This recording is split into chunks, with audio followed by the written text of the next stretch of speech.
can't imagine my mom ever writing poetry, and yet...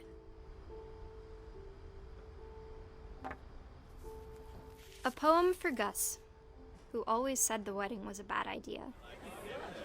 Our father never hit us kids, at least not very hard, before the day my brother said with teenage disregard that he'd be dead before he'd see a wedding in our yard.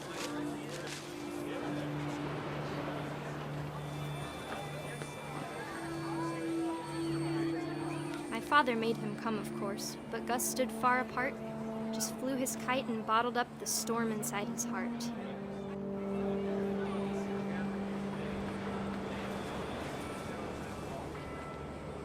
I tried to talk him out of it, but though he'd never met her, "We don't need a stepmom," were the words that I now pronounce you husband and wife. You may kiss the bride.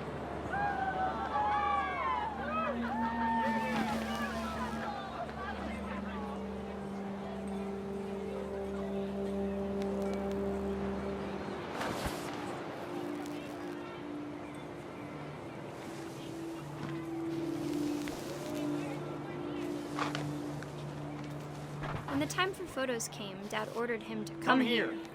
But Gus declined, and as a sign held up his middle finger.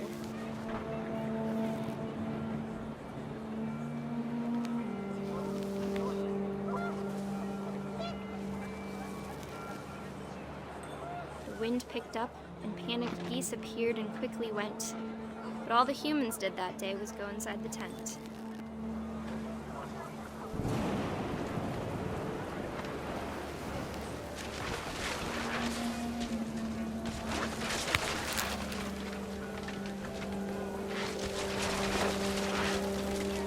Rain came down in buckets then, but no one seemed afraid that nature might destroy the tent our dad had crudely made.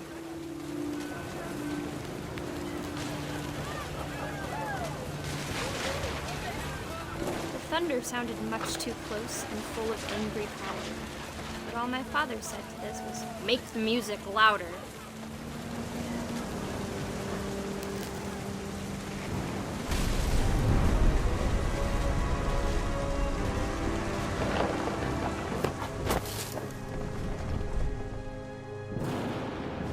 I wish that I could truly say I thought about you on that day. Out there on the beach alone, just you, the wind, the sea, and foam. But I didn't, until we found you.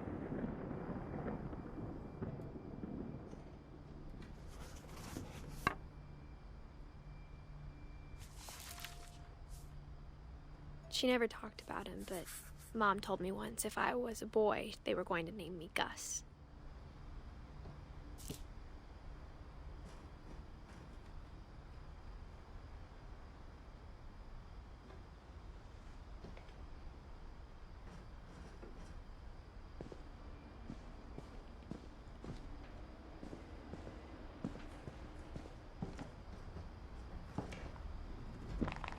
My mom moved up to the loft after her brothers died. At the time, it was as far away as she could get.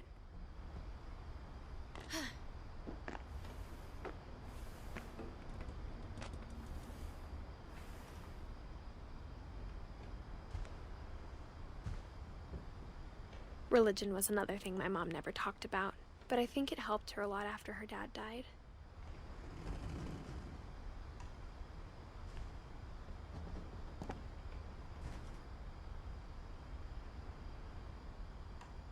She spent a summer building houses in Calcutta, where she met my dad, Sanjay.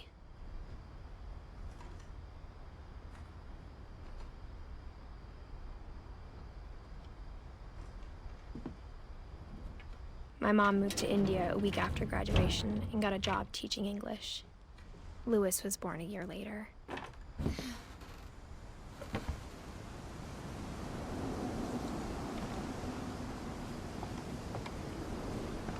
When my dad died, I don't think Mom knew where else to go. I'm sure Edie was happy to have her back.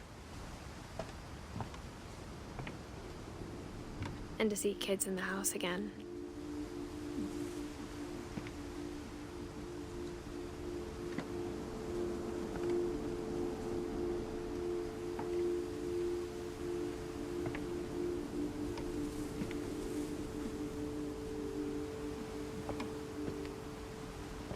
The house had to get a little bigger, but Edie was used to that.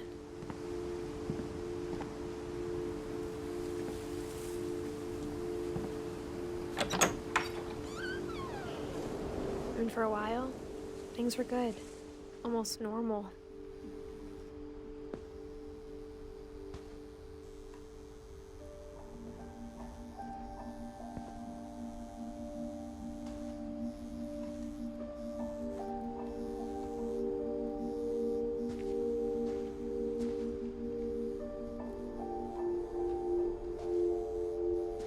But it didn't last.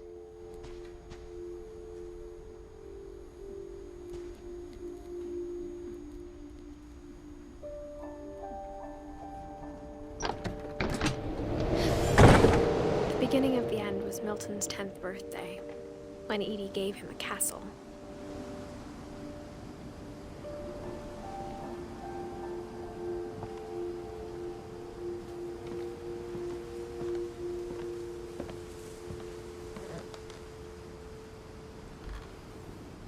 After Milton disappeared, the only thing he left behind was a room full of paintings.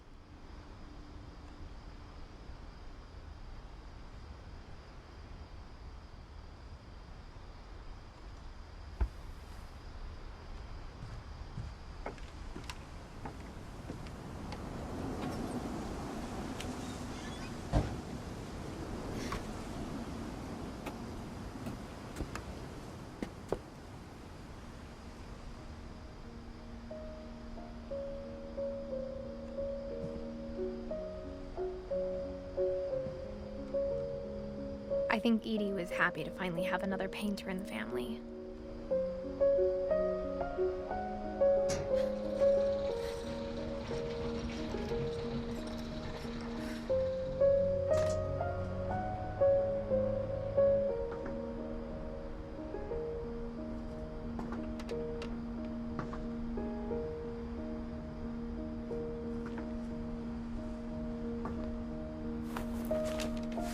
Milton Finch in The Magic Paintbrush.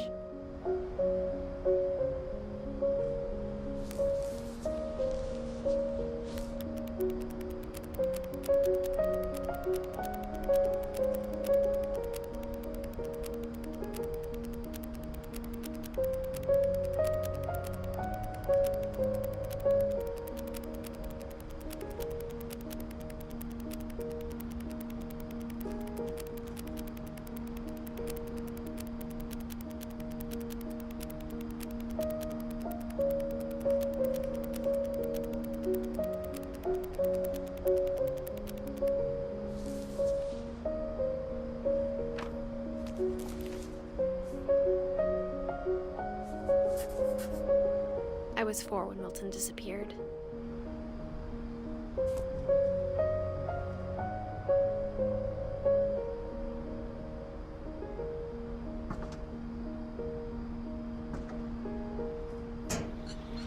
Mom spent months searching for my brother. Then she sealed the doors.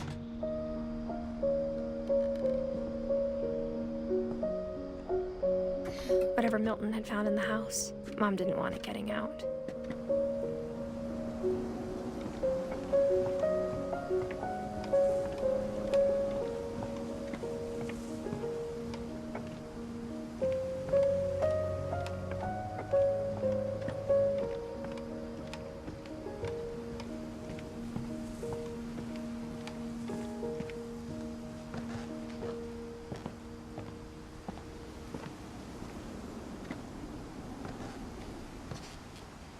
Mom definitely blamed Edie, but I think Louis blamed himself. After he graduated, he just spent more and more time in his room, until Mom got him a job at the cannery.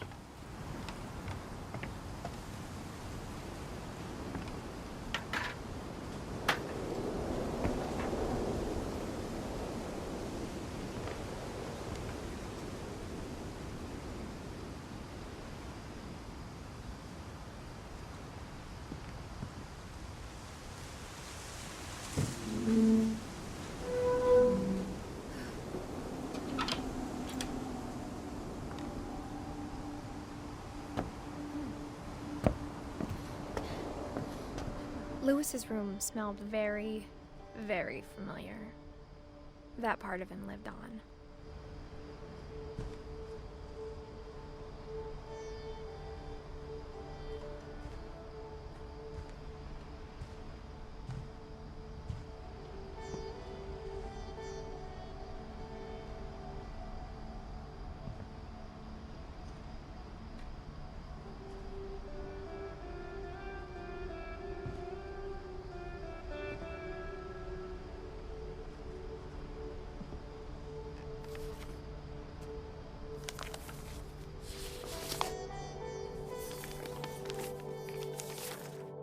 Dear Mrs. Finch, as Lewis's psychiatrist, I can understand your desire for an explanation. As I see it, the trouble began in January, shortly after we convinced your son to seek treatment for substance abuse. Newly sober, I believe Lewis first noticed the monotony of his daily life.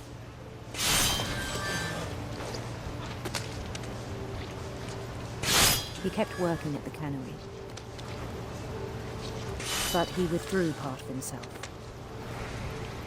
In our sessions, I saw the same behavior. His mind began to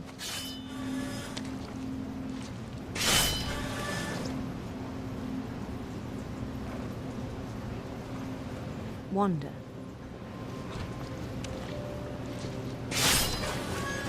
I asked him to describe it. He said he started small, imagining a labyrinth. He'd feel his way about. Then something moved. Bats. And toads.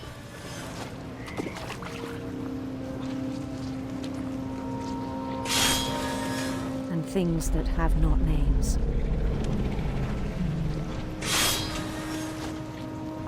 He knew it was all in his head. He took it very seriously. I had hoped he'd find himself.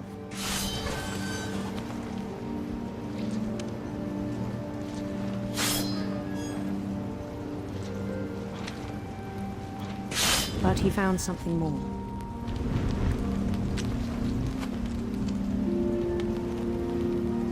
I worried about him then.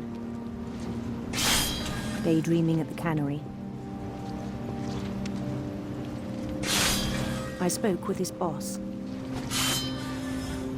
But he said Lewis had become a model employee. Methodical, tireless, focused. Like a whole new Lewis. So I let him go on.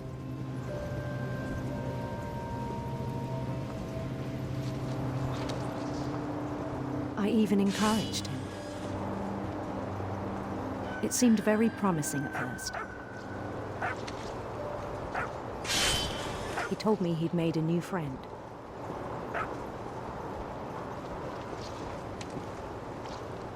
On the edge of a city he named Lewis Topia. He built the city up slowly, brick by brick. Then he made musicians.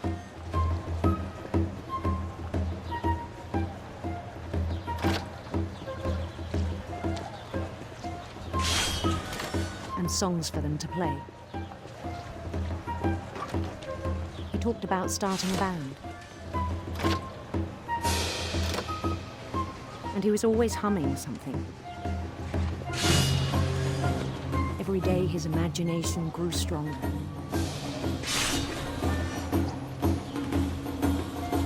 He no longer spoke at the cannery. But his chopping was as reliable as ever. Then one day it struck him that all the cheering crowds, even the stones under his feet, were all in his imagination, so he could do whatever he wished.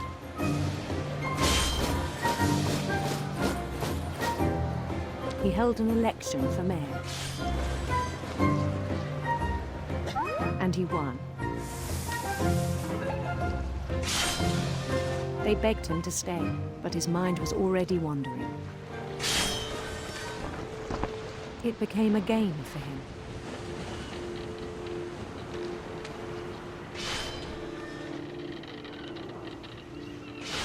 He'd conquer a city, then immediately push on. New Louisville.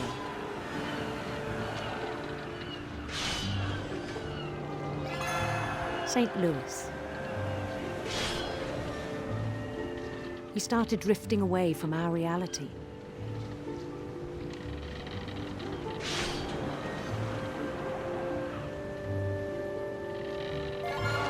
Minneapolis, until one day he forgot to go home from the cannery.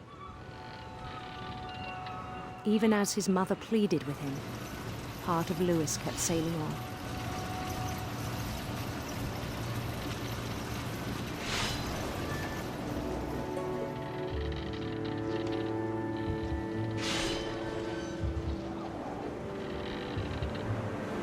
In Louisburg, he heard rumors of a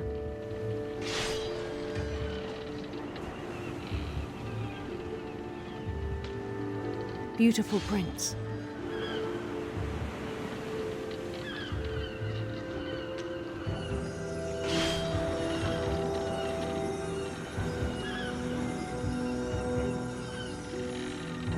The prince was on his own quest for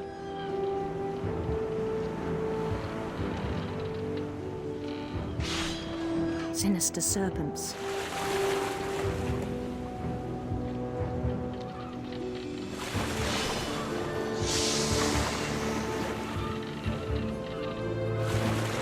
He followed the sound of his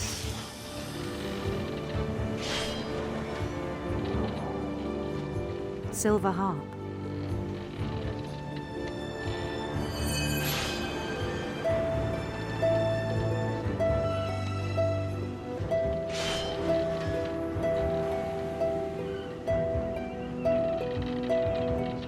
His chase led him to a golden palace east of the sun and west of the moon. Even then, his logic remained sound. He knew the world was all in his imagination.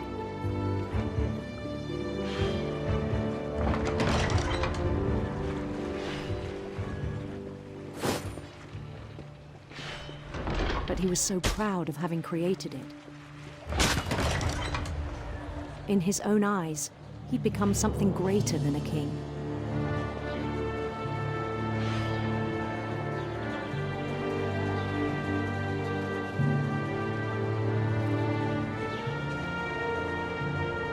For someone who'd never known success in the real world, I think it was overwhelming. And then it struck him that the real Louis was not the one chopping salmon, but the one climbing the steps of a golden palace.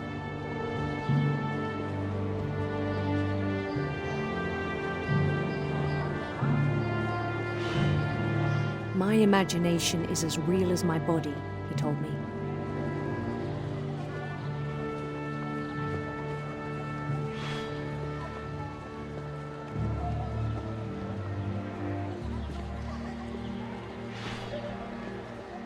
It was hard to argue with him.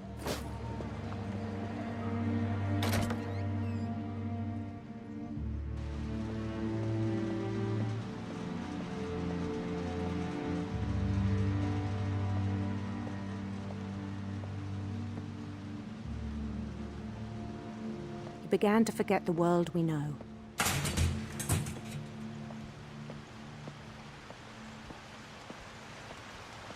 I think it pained him to remember Louis, the cannery worker.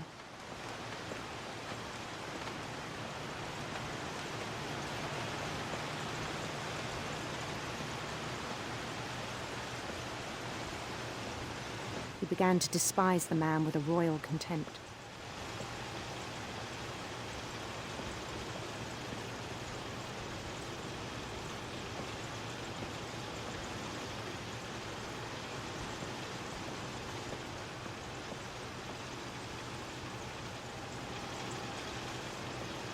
I still thought I could save him.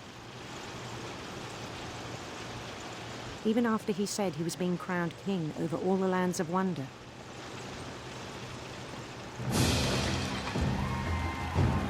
palace would be packed with his companions.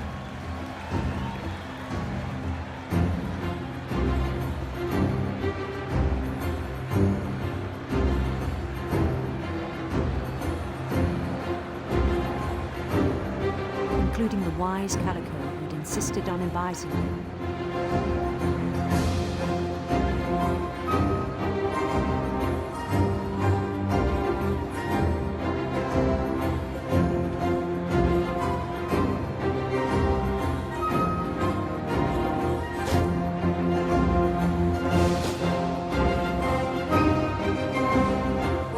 His prince waited, holding his crown.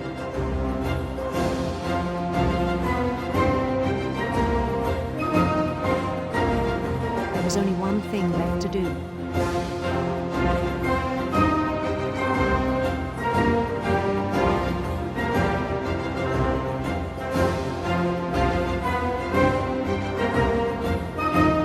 Bend down his head.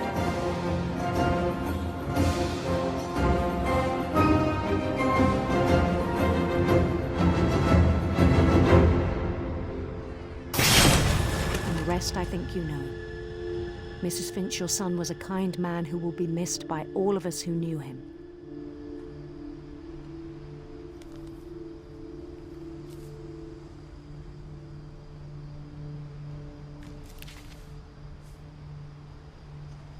My brother was really cool. I wish you could have met him.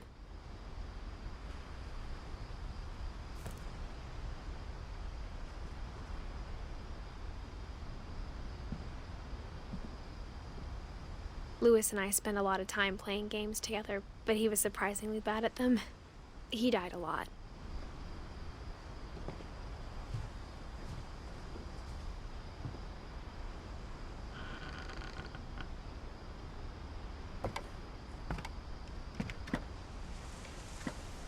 On the way back from Lewis's funeral, my mom told me to start packing. She waited until the day before we left to tell Edie.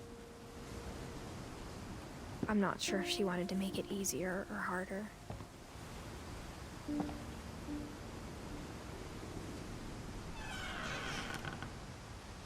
I wish we'd stayed.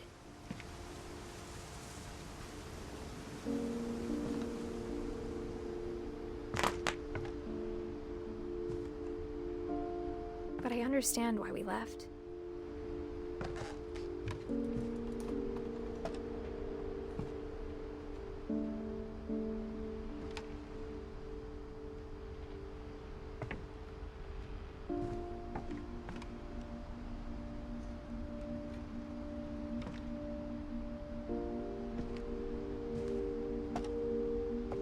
My mom ended up leaving everything behind.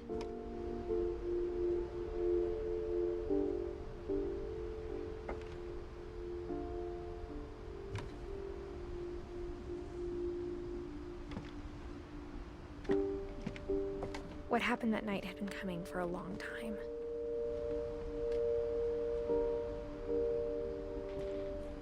Maybe it should have come sooner.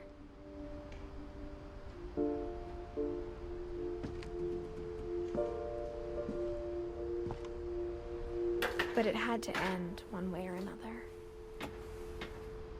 All that's left now is to tell you about that last night.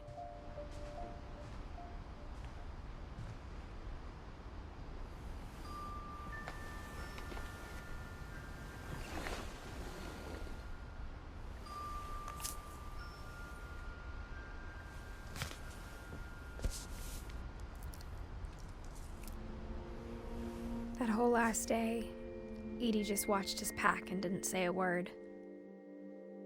Until supper, when she raised her glass and said, "To our final night together, and all our final nights apart." Grandma, you know what I said about alcohol. Some of your medications are very Edith, specific. I left a present for you in the hallway. Why don't you go open it? The grown-ups have to argue now. I'm sorry, you're right. We're all leaving tomorrow. Let's just enjoy our last... I'm not leaving. Edith, you're excused.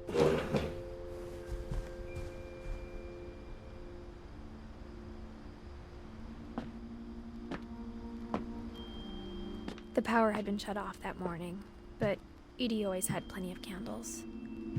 When my mom sealed the library, I don't think she knew about the other entrance. Or that Edie had a key to it.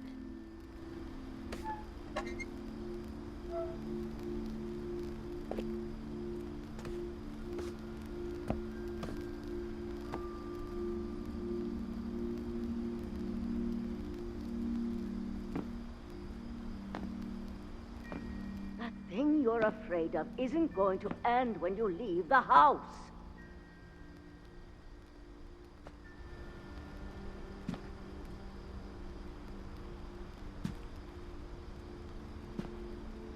Edith has a right to know these stories. My children are dead because of your stories. I think it's best if Edith and I leave tonight.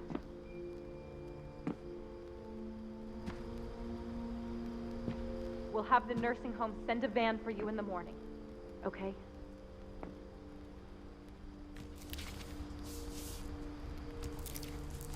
Dear Edith, there's so many stories I wish I could tell you, but there's only time for one. This is about what happened on the night you were born. That night, the tide went way, way out. It was the first and last time I ever saw the old house aground. There'd been an earthquake out in the middle of the ocean. They called it the lowest tide in 1,000 years. God, it smelled awful. You know, I've seen that house every day of my life.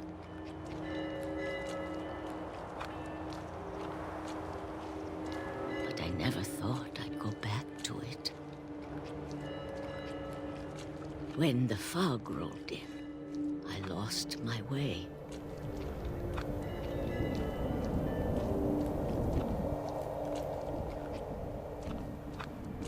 I got turned around.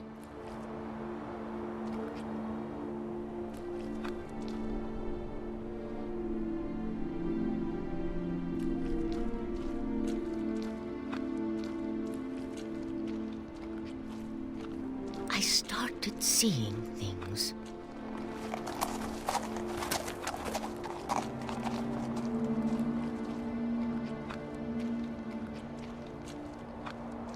Things I'd forgotten had ever existed.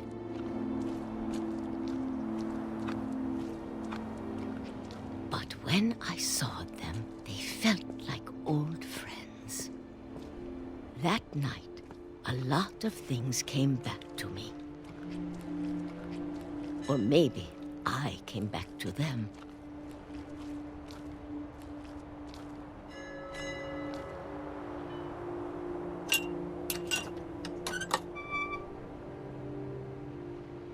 Things I can't explain, but that I need you to try and... Edith, what are you doing in here? It's mine! Edith! Mom, you're gonna rip it! Let go!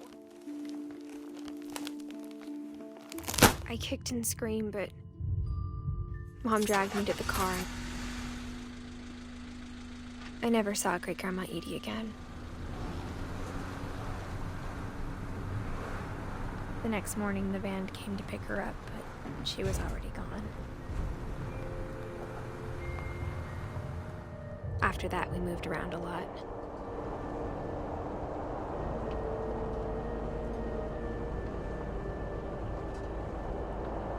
We both tried to make the best of it.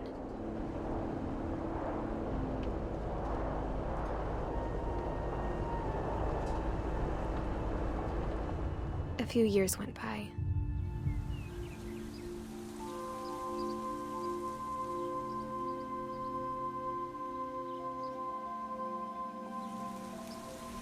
My mom didn't like to talk about it.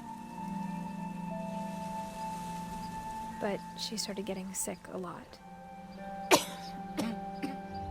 The rest happened pretty quickly. She got better for a while, and then she didn't.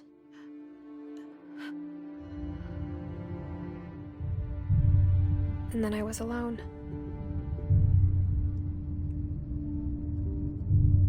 The last Finch left alive.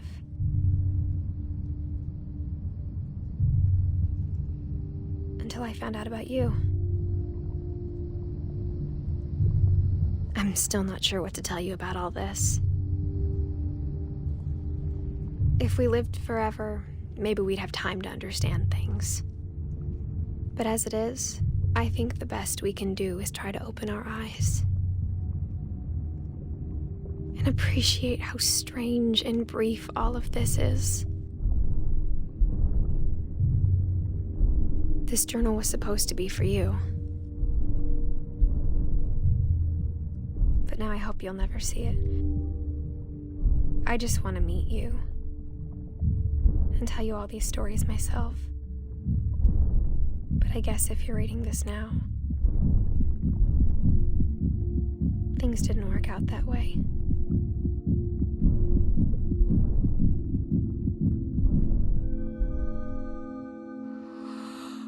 This is where your story begins. I'm sorry I won't be there to see it. It's a lot to ask, but I don't want you to be sad that I'm gone.